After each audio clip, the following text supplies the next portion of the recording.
This week in the parish of bourses and market structure. Excellent results from NASDAQ. ESMA, are they moving from pro-cyclical to pro-kamikaze? Valereum PLC buys the Gibraltar Stock Exchange, and FTX are valued at $32 billion. Welcome to the Bourse Business Weekly Digest. It's the Exchange Invest Weekly Podcast, episode 130.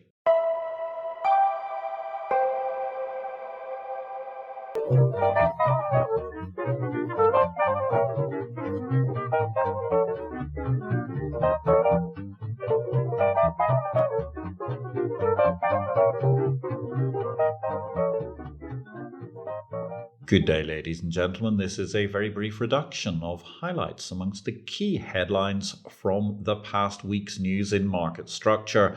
All the analysis of these many events and happenings can be found in Exchange Invest's daily subscriber newsletter, the unique guide to the bourse business sent daily to your inbox.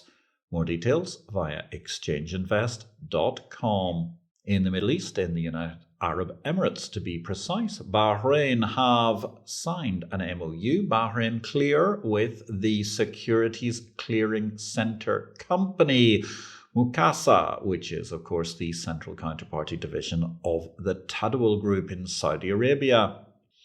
The London Metals Exchange, they have got the first new ring dealing member in some 15 years. Welcome to Sigma Broking, joining the last pit in the financial centre of the City of London. Egypt won't be joining Euroclear until the second half of 2022, according to one of the ministers there, while the Baltic Exchange has postponed a rather controversial auction following concerns from members.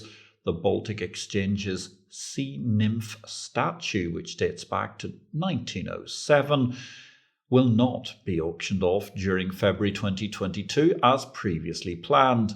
Thanks for listening to Exchange Invest Weekly. We welcome your feedback. You can contact me directly, patrick@derivativesvision.com, with any comments. Meanwhile, if you enjoyed this show, we would welcome you giving us a thumbs up, or if you have time, a positive review will always be welcome, wherever you find this podcast. Results news this week. Lots of results. All the details were in the Parish Bourse Business Digest Exchange Invest. Here are some highlights. NASDAQ reported spectacular numbers. 2021 net revenues up 18% year on year. NASDAQ made it 3 excellent earning beats out of 3. Will they be making a 4th in the next quarter, or will the Imperial Analytical Guild strike back? Whatevs. The simple reality is excellence being delivered every day at NASDAQ, and that's great news for the parish and raising money for Main Street USA and indeed Main Street Europe as well. Market Access, by comparison, they missed their estimates with their Q4 profits retreating. Japan Exchange, relatively anemic profits numbers there as well. There's only one daily news source for the business of bourses, Exchange Invest, the exchange of information. Exchange Invest publishes the daily digest of everything in the market structure industry around the world in a user-friendly email briefing format from Monday to Friday. With additional pith by former Exchange CEO and long-standing fintech pioneer Patrick L. Young, yes, that's me, Exchange Invest is the unique one-stop shop for the daily news in markets, market operators and related functions.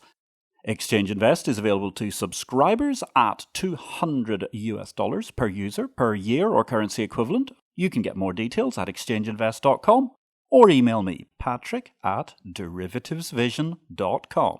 It was a busy week for new markets in the parish. All the information was, of course, in Exchange Invest Daily, the newsletter no person can afford to be without in capital markets and market structure. For the sake of this podcast, here are some highlights. T0, their venture with the Boston Exchange, the BSTX joint venture, has finally received approval as a national securities exchange facility by the SEC in the United States of America.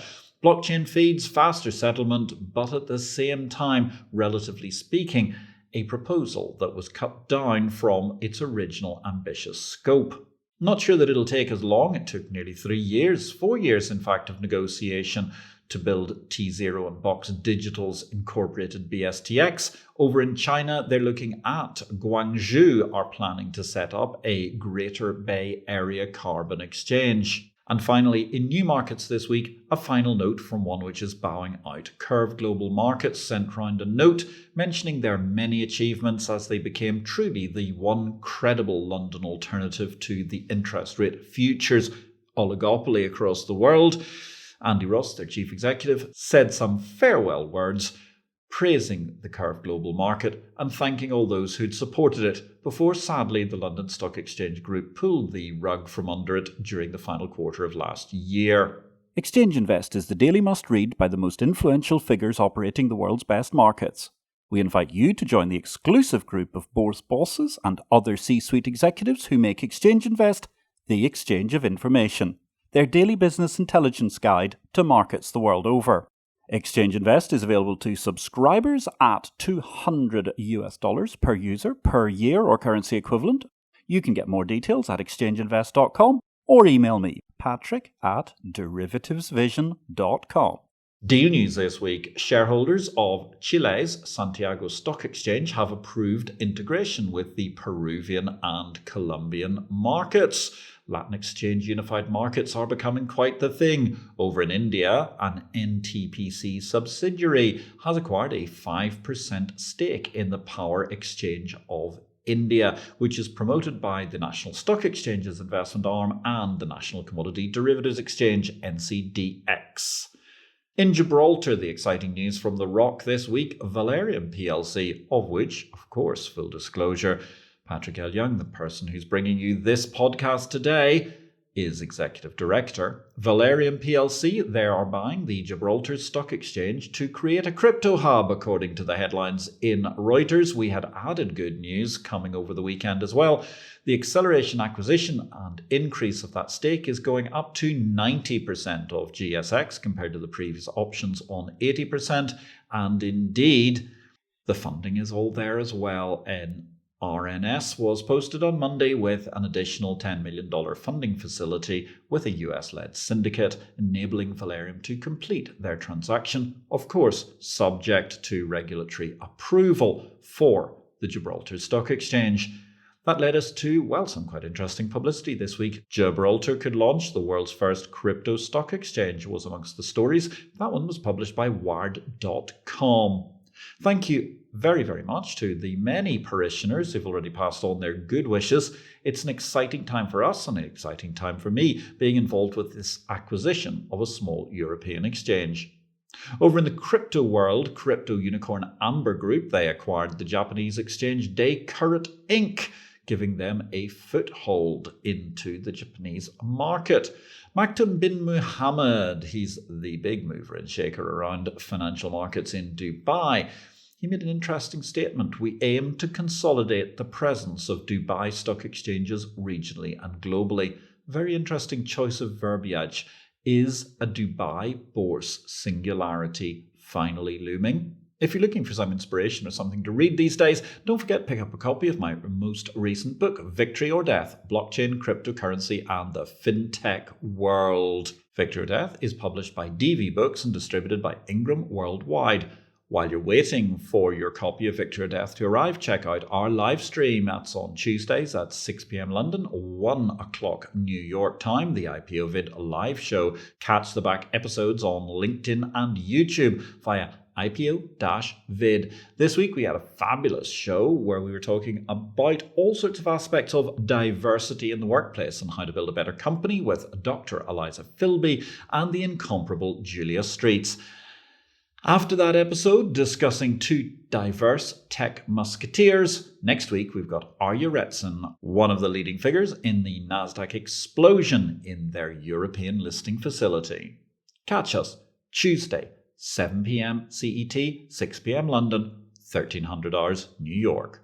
In cryptoland itself this week, the crypto exchange backed. Their shares have now tumbled 90% since their October debut. It's barely a unicorn, just on $1 billion in market capitalization at that level. The crypto exchange FTX, on the other hand, they're soaring. They just raised an interesting additional $400 million Series C round. That values the company in total at $32 billion.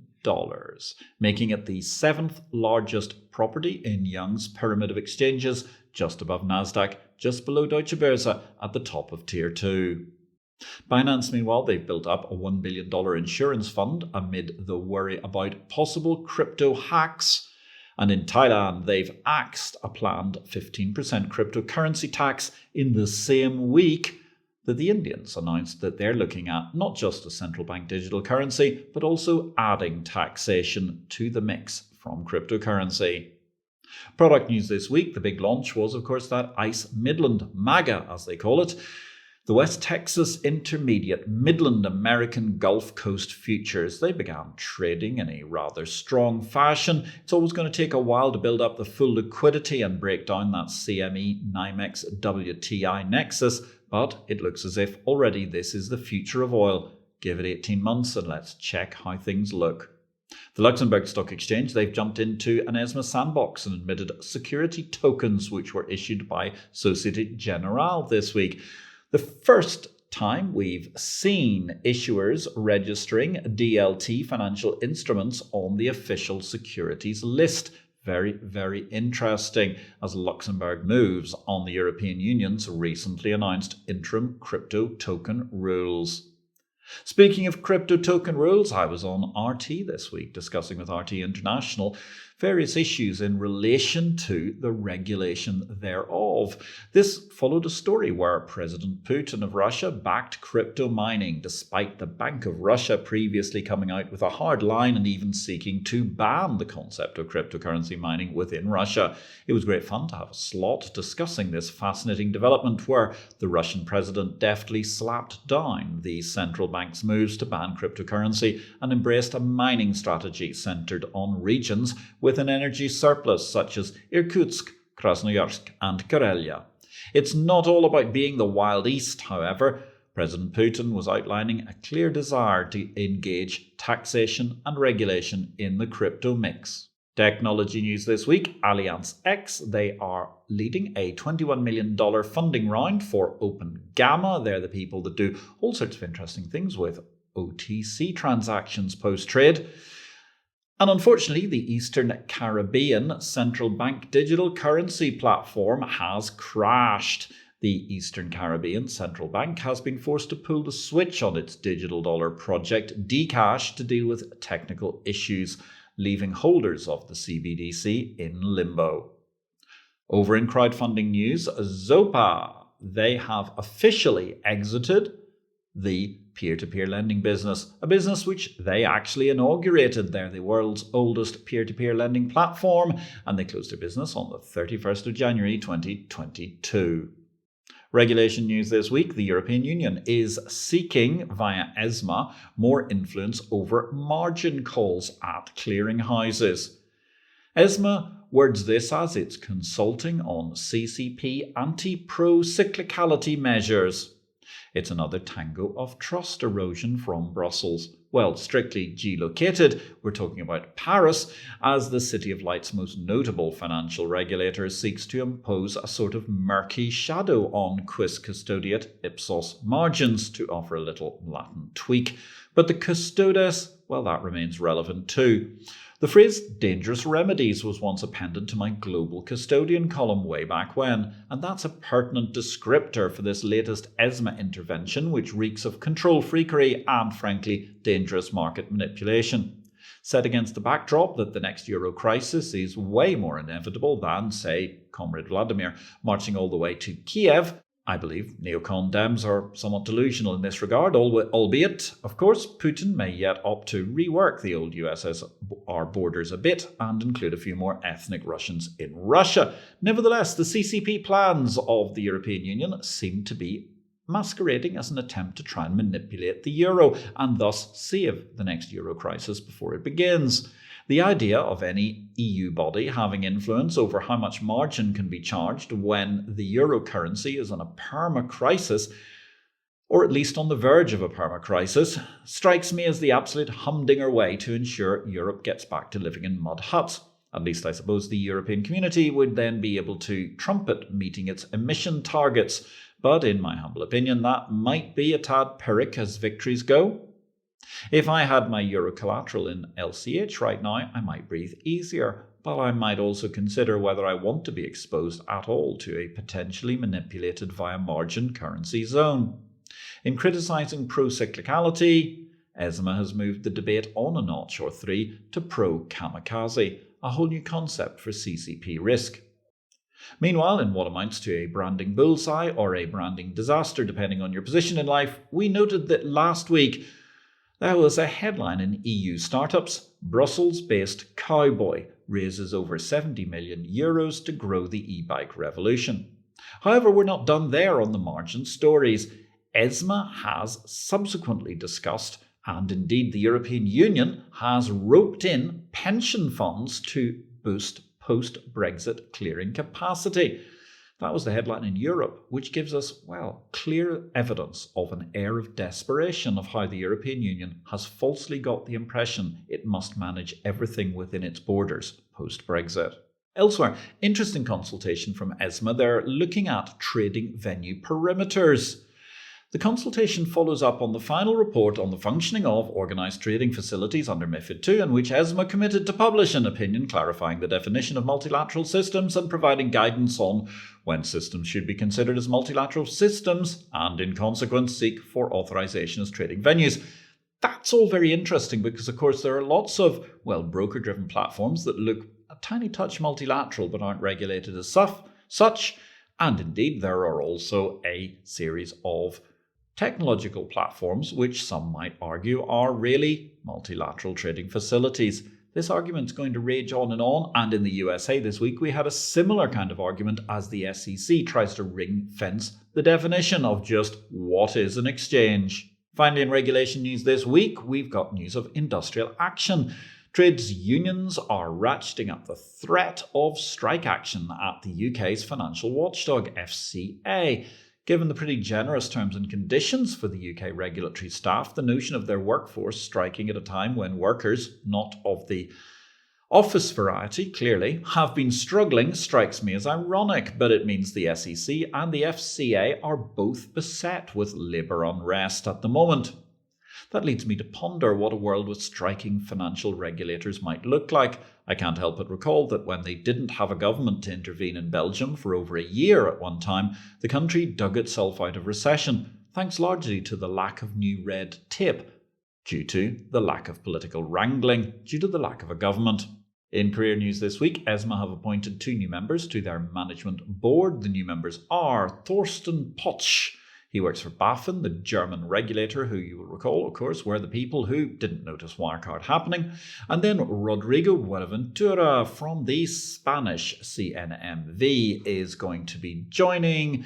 Actually, I do believe he's rejoining. And also we've got Magdalena Łapsa-Parchewska, who's a new member joining from the Polish KNF. Nash Panchal, formerly of Goldman Sachs, he's going to be succeeding Nick Themelis as Market Access's CIO. And that leads us, more or less close to the end of this week's exciting news. Of course, we've had also elsewhere stories such as Meta is considering selling off its DM assets as the Facebook Zuckerberg crypto ambition seems to be crumbling.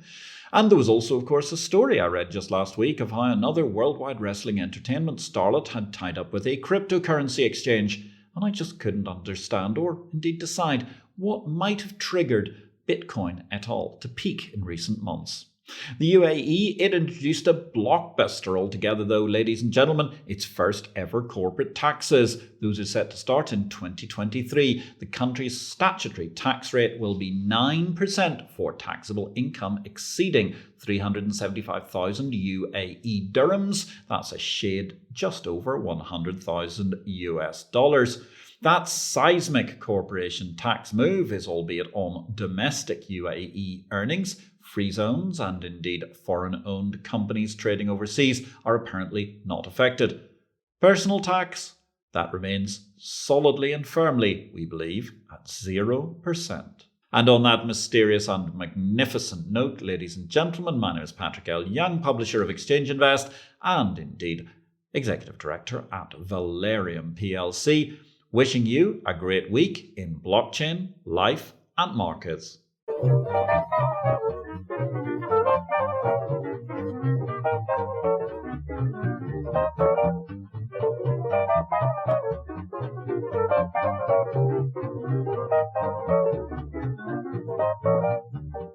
This show relates to the business of bourses. It is not to be construed as investment advice, nor are we making any investment recommendations.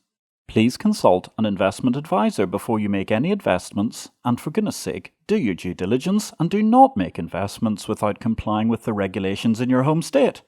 Exchange Invest cannot be held responsible for any investment decisions made as a result of our program, which is for entertainment purposes only. The material herein is copyright Patrick L. Young at the date of publication, while our music and sound effects are sourced from copyright-free sources. Thanks for listening to Exchange Invest Weekly, the exchange of information.